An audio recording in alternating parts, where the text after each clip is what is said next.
Good afternoon, everyone, and welcome to the Maryland Recycling Network's webinar on Community Forklifts Building Material Reuse Program. I'm Peter Houstel, MRN's Executive Director, and will soon be joined by Tom Patskowski, the Director of Donations at Community Forklift. He'll help us learn how Community Forklift collects and provides access to diverted materials for the public at below market costs. But before we go there, let's take a minute to look at what's coming up on the MRN calendar. On November 21st, Eric Grabowski and Adam Rydell will bring us up to date on Arlington County's innovative pilot program with Big Belly to collect food scraps from bins located outside multi-family properties, which is obviously an area where the recycling community would like to spend more time and get more results. We're also working on webinars regarding operational safety, food scrap diversion, drop-off centers, and how we use volunteers in our recycling programs. And these will be coming to a screen near you in 2025. And then last but not least, be sure to mark your calendars for the 2025 MRN and Swanham Mid-Atlantic Annual Conference to be held once again at the Turf Valley Conference Center this time on Monday, June 9th. So please mark your calendars and plan to be there. It should be a great conference. Had a wonderful time in 2024, and we expect more of the same in 2025. On the admin side of things, please feel free to post any questions you may have or comments in the chat box. We'll be looking at that chat box throughout the event and then addressing your questions as they come up and hopefully getting you the answers you need. And feel free, if you have an answer to a question that's been posted, put your ideas in there as well. And of course, we'll be posting a recording of this webinar, which you're welcome to share with any and all who might be interested. So, while most of these programs are free, they depend on the financial support of our members. So let me start off by offering a big thank you to all of our current members. Those I'm sure you've heard me say many times before, we don't have any non-members. We just have paying members and non-paying members. So if you're one of those non-paying members, please head over to our website after the program and join today. You can become a member, a paying member that is, for as little as $25 a year. That's like 50 cents a week. So thank you in advance. And of course, speaking of support, I want to give a big shout out to our sustaining and patron members whose contributions, along with that of all our members, help us continue to support your efforts to drive reduction, reuse, and recycling in Maryland. And before I turn the mic and screen over to Tom, let's take a look at the lighter side of reuse.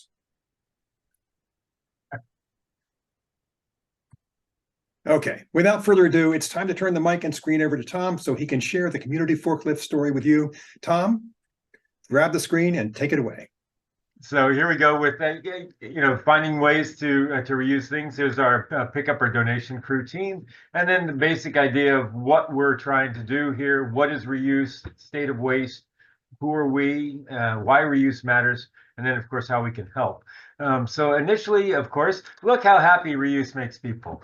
So understanding the value of materials, and that one person's trash may be another's treasure is kind of our motto as well. And so you see these folks are salvaging a railing that would undoubtedly have been just discarded in the landfill and saving a lot of money in the process. So reuse is generally defined as the use of a product more than once in its same form or an entirely different purpose. And that's the joy too of reuse, is that you can be creative with it. It doesn't always have to be just a hand railing. That could be a decoration on the wall. That might be some type of interesting shelving unit. You could paint it in multiple colors. We have a lot of artists that come through as well. So creativity with objects actually helps them. I mean, it's great to use them in their initial or expected way, but it's also a way to show your own uniqueness by thinking of how to use products in a new and interesting way.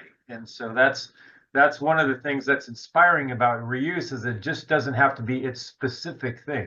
And also too, with reuse, you can look beyond the surface of the material. So for example, with this railing, it's solid wood. It's not made of plastic. It probably came from, some potentially the older ones come out of ancestral forests. So there's a lot of history behind it. Think of how many people put their hands on that railing. There's a lot of energy that went into it initially to create it, take it out of the forest, and turn it into this product. So it's just kind of changing the relationships with what we view as potentially trash, and instead changing it to what are the opportunities here? Can this be reused, or can it be used in a different way so that we don't have to continually try to create new products? So reuse is trying to just reuse it in somewhat near the form that it was in.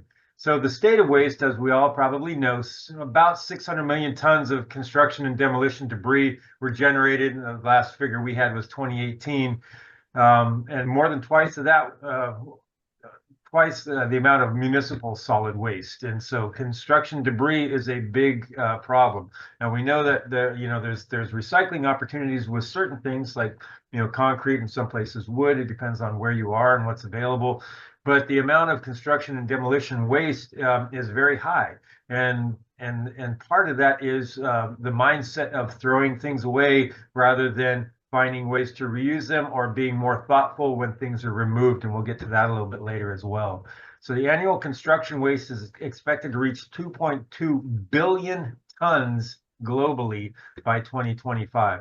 So that's obviously not a sustainable amount, and that's not good for the planet in many ways. So just thinking about where we are and where we could go. So who are we? What is Community Forklift? Well, we are a nonprofit reuse warehouse. And so basically it's like, it would be considered something like a thrift store for used materials, building materials, home goods, furniture, and other items that you could use, usually residentially, but sometimes in commercial applications as well.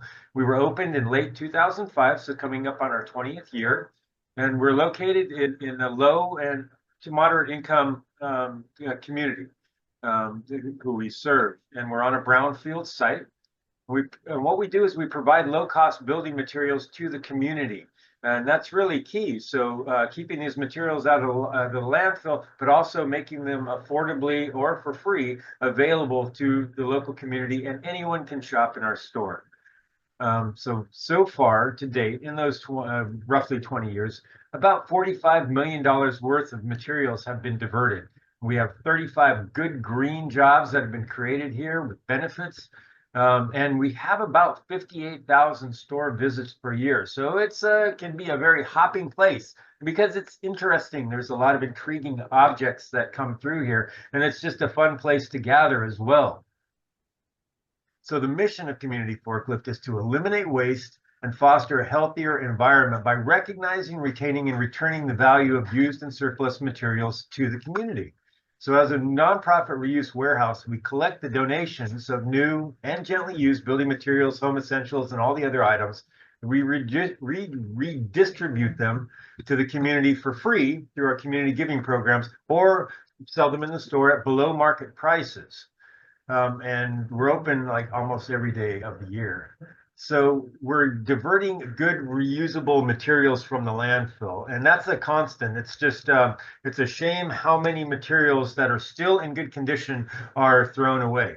And a lot of that is just because the people didn't know how to get it to somebody that could reuse it. And so by acting as a clearinghouse for that, we're kind of a hub for redistribution, for people to be able to take out things, recognize that they have value, and either bring it to us, or if it's high enough volume for us to come and use our trucks to pick up and bring back and then make available to people. And that reduces the waste in our community, reduces the burden on the landfill, and it also makes repairs affordable.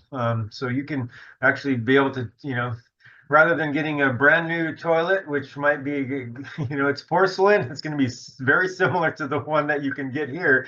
Not a whole lot of difference. You might have to change the guts out, but you're going to get that for $30, or sometimes when we have a sale, $10, rather than paying potentially substantially more for it. And a lot of times too, the quality of the materials that we have will be higher than what you would get on the low end of the spectrum purchasing new. And then promotes reuse, all of these things, by putting in a nice quality cabinet set made of plywood, which in this day and age, they used to be standard for cabinets to be made of plywood. In this day and age, it's a special order. We're promoting reuse because of the quality of the materials that are here. And then creating the good green jobs is really key. It's really important to turn something that is considered a waste product into a societal benefit. And one of the strongest ways we do that is by creating good green jobs.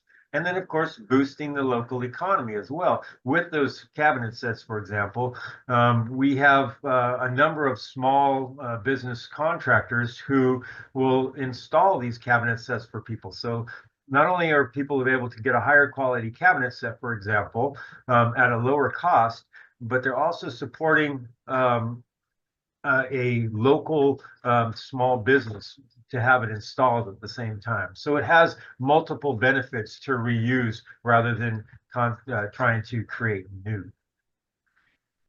So how we're doing it is we provide a free and convenient pickup service for materials. This is usually like specialty items because our trucks are the most carbon intensive activity that we do. We have to be thoughtful about how we're using our resources and also the staff that go with that go out with them. So we pick up like large loads, specialty items, and then targeted items. So through our donation programs, which we'll talk about in a little bit, there are certain things that are always in demand, like refrigerators, washers and dryers, furniture, ranges. Those are things that it may not be enough to necessarily go and do a pickup, but we need those for our donation program. So we will go out of our way to pick up those window AC units that we're going to donate to elders in the summer, for example.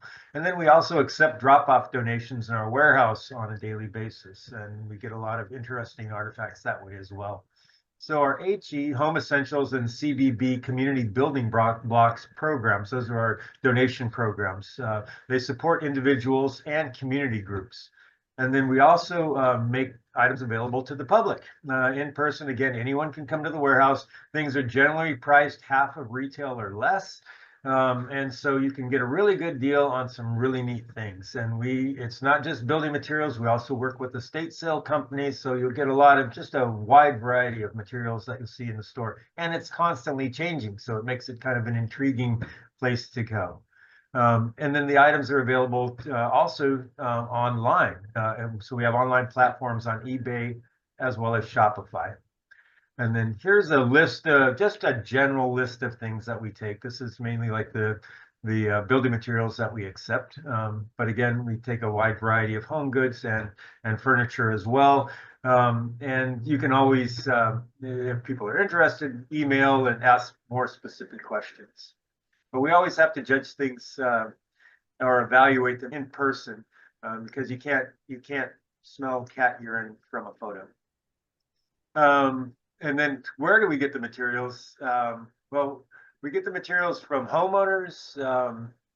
We also distributors, retail stores, public entities. It might be event companies. We get some really neat things from event companies. We had for example, this summer, a 14-foot tall mirrored plexiglass replica of the Washington Monument. So interesting things that would have otherwise ended up in the landfill come here through some of these ways. And also hotels, short-term housing. So we work with a number of other organizations to divert materials from large projects like hotels when they're changing out their furniture in, a 100-unit hotel or 200-unit hotel.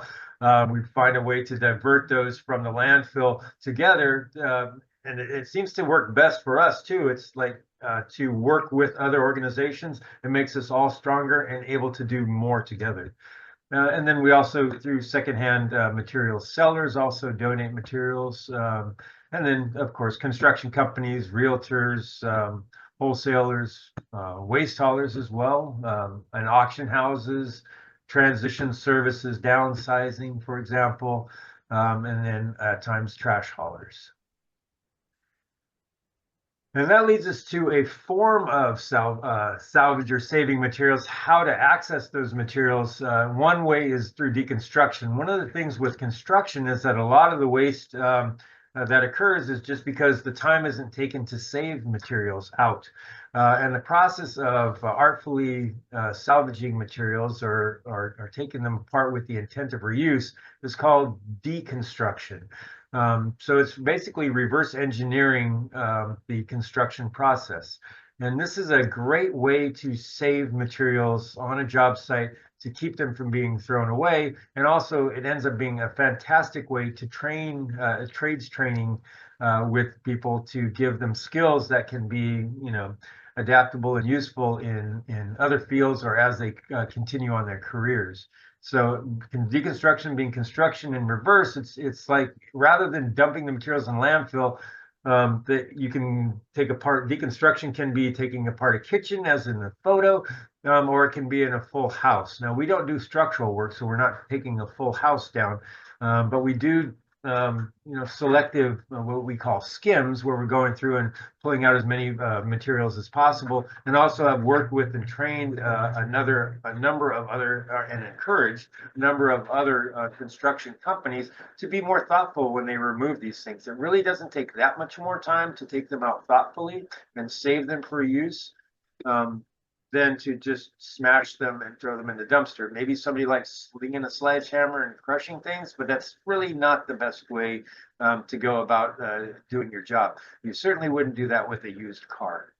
So with deconstruction, up to about 80% of the home can be recovered in reusable condition if the entire structure is taken down. And it depends on the type of structure as well, for sure. But when you're pulling out these materials, again, a lot of them can be older materials, or we just pulled out a cabinet set that was only 3 years old. So it would just be a shame to have these things end up in the landfill. Well, and then not to mention the natural resources involved, of course. So we have understood in the last number of decades that resources are not unlimited. We cannot just continue to pull things out of the natural environment at the rate that we're going. It's not sustainable. So there's got to be other ways to make this work. And a key way to do that is to have the materials that are already on hand, that have already been processed, be reused rather than tossing them to create more. You can't, as Ray Charles said, nothing plus nothing is nothing. So you can't log to infinity. So deconstruction does take more work to get done. It takes a little bit more time, but if you're efficient at it, it doesn't take a lot more time to do it. You just have to be more thoughtful and just to breathe a little bit deeper and take a little bit more time. And once you get that, then you can solve. If you can problem solve that, then it certainly helps you on problem solving when you're actually installing the new cabinet set or whatever construction related activity you're going to be involved in next. And so just coming in and demolishing things is definitely not the way to go. And if you choose to deconstruct, you can, or any donation to Community Forklift, we're a 501c3 nonprofit. You can always write that off on your taxes. It's a tax deductible charitable donation of anything that's donated to Community Forklift. So then getting to, in addition to running the warehouse, creating jobs with the focus on people with barriers to employment, we also have a donation program ourselves, or two of them. One is the Community Building Blocks program.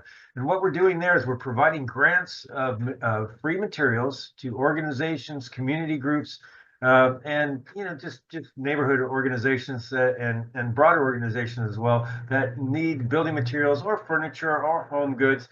It's basically writing out a voucher, and they can come in and shop and choose the items that they need once they've qualified. And so these groups include, groups that are addressing housing, homelessness, poverty, shelters as well, educational art groups, community gardens, community-based theater groups, schools, the list goes on and on. And since 2011, we've had over 1,000 community partners and provided well over $700,000 worth of free materials. And that, because of their groups, have impacted over 650,000 individuals. So just think, all these materials that would have ended up in the landfill are having a direct and important impact in local communities and uplifting people that need assistance. And then the Home Essentials program is providing materials to households with limited means, so families, individuals with need. And we're serving primarily low to moderate income populations in the here in the DC, Maryland, Virginia area. And since 2011, we've served over 2,000 families. Over 6,000 individuals have been directly impacted, and over $550,000 worth of free materials have been provided. So since these programs have kicked in just a few years ago with us, we've donated over $1 million worth of materials to people. And so that's the power of reuse. So it may seem like it's a little bit extra work, but is it really? It has the great environmental impact, reducing the waste that's involved, and it also is helping people in need, both people providing jobs or creating jobs for people, especially people with barriers to employment, and then also making an impact in people's lives by allowing them, giving them things that they otherwise would not be able to afford. And these things can be basic things like a refrigerator. We've had elders that the refrigerator goes out, they're on a fixed income, they can't afford to purchase another refrigerator. They get one donated from us. We had one woman that was using her neighbor's, she was using a cooler and her neighbor's ice every day that they would put from their freezer so that she could keep her food cold and also her medicine cool. And so it's really, it's really important that people get the support that they need, and Community Forklift is a fantastic way of getting that done. So again, you know, the economic benefits, environmental benefits, and social benefits. The economic benefits is that it reduces the cost of collecting and transporting waste to the local landfill. And we just talked about the amount of, you know, construction and demolition waste alone that's growing, heading to the landfills, and the amount of energy that's carbon footprint and all of that's going into moving that stuff around. When it could be reused again, because every piece has embodied energy. It's not just that piece. It's been, you know, think of a countertop. It's been mined perhaps in Italy, shipped across the globe, and installed, and then to have that just end up in a landfill would be a shame when it could be reused again. And then it's creating these local jobs with good benefits and opportunities for training and growth. So, you know, trades training is really important, and also basic training on, working with Maryland Corps right now, youth group, helping young folks that are just out of high school. And for most of them, it's their first job, giving them an idea of how to move forward and make generational changes for themselves and their families. So it's really key to be able to have these jobs and good pay, you know, with good benefits. And it creates opportunities for difficult to employ and returning citizens, which is our focus as well. So it's really valuable for us to look beyond the surface of the materials and see, you know, the quality that's inside, especially the older materials. And the same is with people, to look within people and see the value that we have inside of ourselves. Sometimes we don't even recognize what's inside of us, or don't know what we have inside of us. And so be able to unlock that and open that is probably one of the most impactful and important things that we do. And then, of course, we're providing materials and opportunities for small businesses to start and to grow through the materials, like I talked about, the cabinet makers and small businesses. And, you know, it's a great way to create your own unique space. And too, with the building materials, you can use your own taste. Designers love coming here because of the great prices, and also they can just use their creativity to do things a little bit differently. And carpenters gain their skills coming here and getting very quality items for much less, and being able to do more for their clients.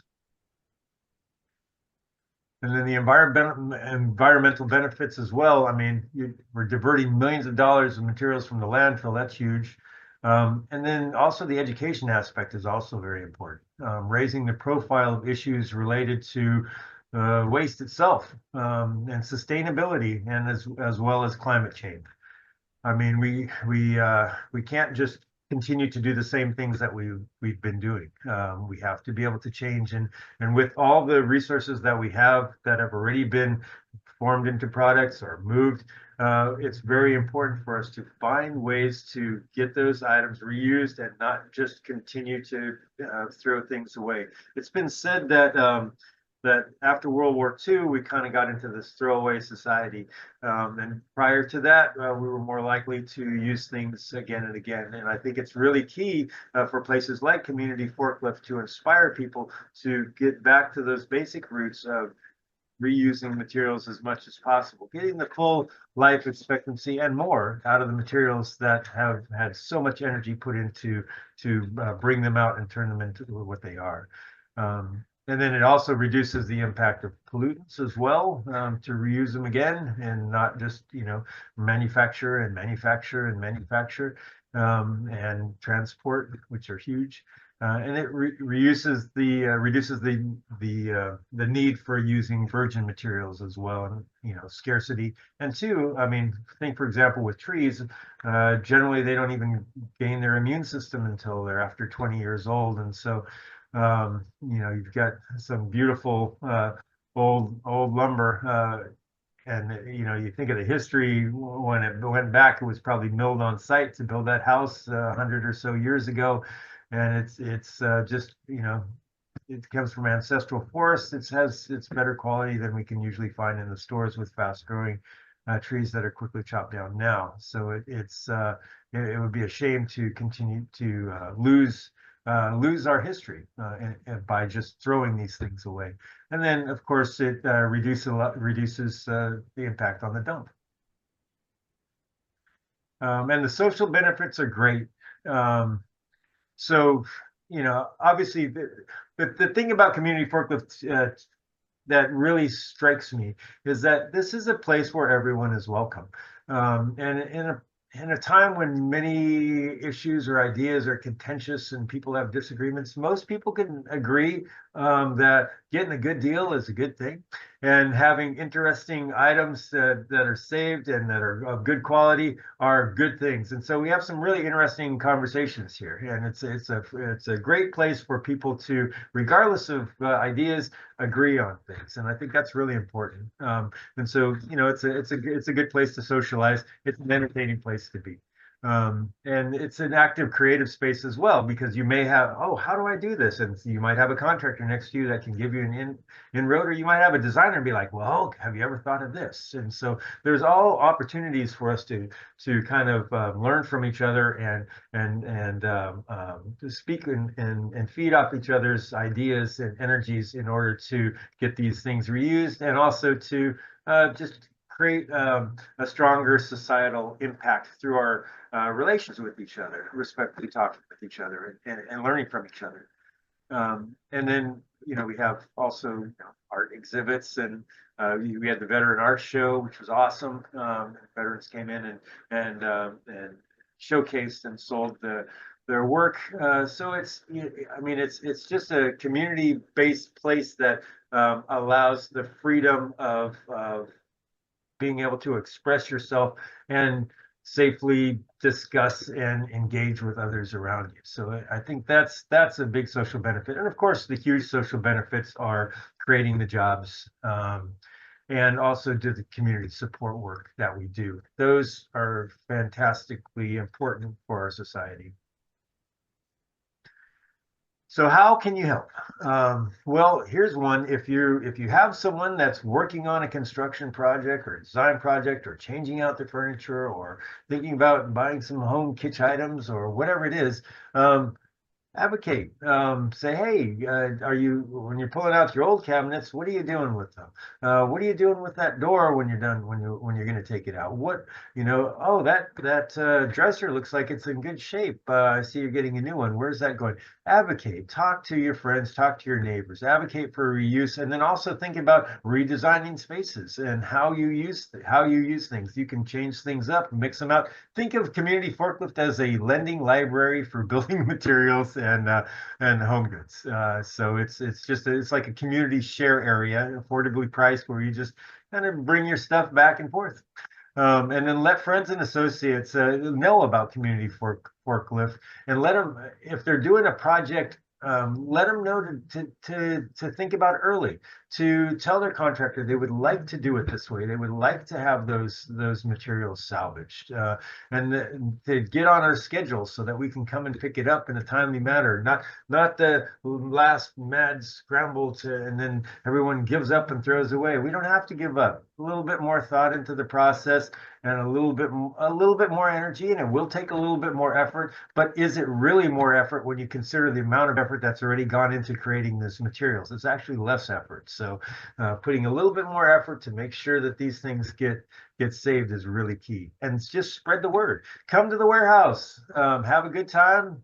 In finding your things, post them online, let people know. We're always looking for the next group of people, and I think those are the greatest things that folks can do. Here we had it so well organized this day we had to take a picture. But the reuse stores, again, you can see a wide variety of materials. It's just changing all the time. So please come and share. Tom, thanks very much. Wonderful presentation. Time for a little Q&A, and I want to start, Tom, with a question. Do you use volunteers? Well, that's a great question. I mean, since the pandemic, we have really curtailed our volunteer program, but we just got it going for large groups. And so we had our first event last Friday, actually. And so we are planning to slowly ramp it up, probably one group a month, and then we would like to expand beyond that. But if you are interested in volunteering, we're not really set up for individual volunteers at the time, although, we are interested in pushing that forward as well. Just email, you can email me directly, tom@communityforklift.org, and we'd love to find ways that we could get support in the warehouse. Thank you. Yeah, excellent. Well, I know that we've organized some groups with the Maryland Recycling Network to come and volunteer at different organizations, and certainly would like to take a look at that and reach out to you after the fact. Awesome. Any other questions from anyone in the audience? You can turn your mic on or post in chat. Sounds like, Tom, you've got a fantastic program going on there. It's a lot of fun too. Okay, so it seems like we don't have any specific questions. If you have any questions or something comes up after the fact, or when you get the recording and you watch it and you have something comes to mind that you didn't think of, or somebody else watches the recording, please don't hesitate to reach out to us. We'll be happy to do our best to either forward the question to Tom or make up an answer ourselves, whatever works best. So I guess with that, I want to thank you everybody for participating again, and let's have a big round of applause for Tom. And for you, thank you. Yeah, and remind everybody, mark your calendars. We got another webinar coming up on November 21st with the Arlington folks talking about their food scrap collection program, and then the conference June 9th, 2025. Hope you'll all be there. And of course, if you're not a member, if you're not a paying member, please become a paying member. You can do that on our website, little as $25 a year. Appreciate all the support we can get to keep reduction, reuse, and recycling going on in the state of Maryland and the DMV. Tom, thanks again. Wonderful to see everybody. Talk soon. And the recording should be posted probably Monday of next week at the latest. Thanks again. Thank you.